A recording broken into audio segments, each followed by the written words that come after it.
So, my name is Felix Beuschlein, I'm from Zurich, Switzerland, and I'm very happy to be here and talk a little bit about the new guidelines about glucocorticoid-induced adrenal insufficiency.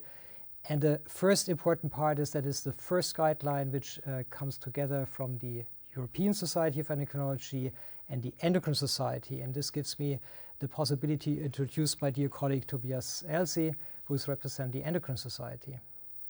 Yeah, thank you very much. I'm Tobias Else. I'm the Endocrine Society co-chair for the development of these guidelines. And just like Felix pointed out, I think really the main part about these guidelines is really that we finally came together and co-developed, entirely collaborated on the production of these guidelines.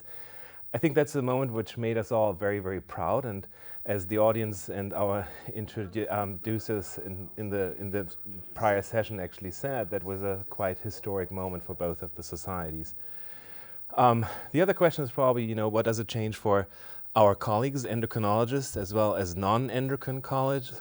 Yeah, obviously you have also some content to the guideline, and that is really has different audiences. It has the endocrinologists as us, but it has also the specialists who are dealing with patients under glucocorticoid treatment, and we try to give them some guidance from the endocrine perspective, so they might even not requiring us. So in the end, it's also about when not to test, what not to do, to give them a little bit of guidance and reassuring that not every single person now all of a sudden requires an endocrinologist. Yeah, and I think that's really one of the big important parts, right? It helps endocrinologists to make decisions, but we are endocrine professionals. We know about the adrenal gland. We know about how to test for this. Sometimes we don't know how not to test for it, which is another important point.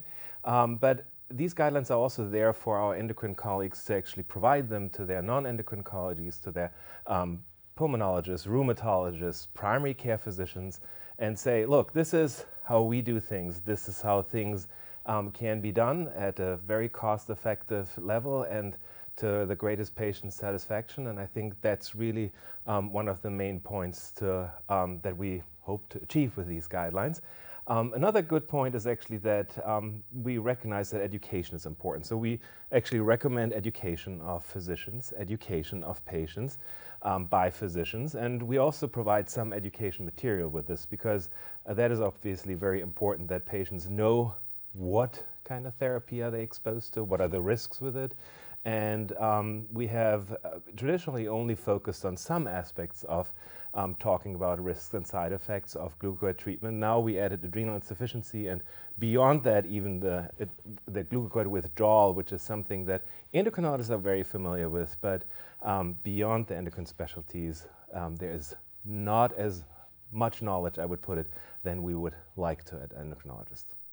So, and are we talking about a very common situation? Indeed, among 1% of the global population is on any given time point under the treatment of glucocorticoids. So this is a tremendous global health situation. Whether it's always a problem, that's really another question. And here the guideline also try to give some guidance, even in the absence of very good evidence. So it's astonishing after reading through all of the literature and all of the paper over the last 2 years or so to realize that there is not really much evidence out there.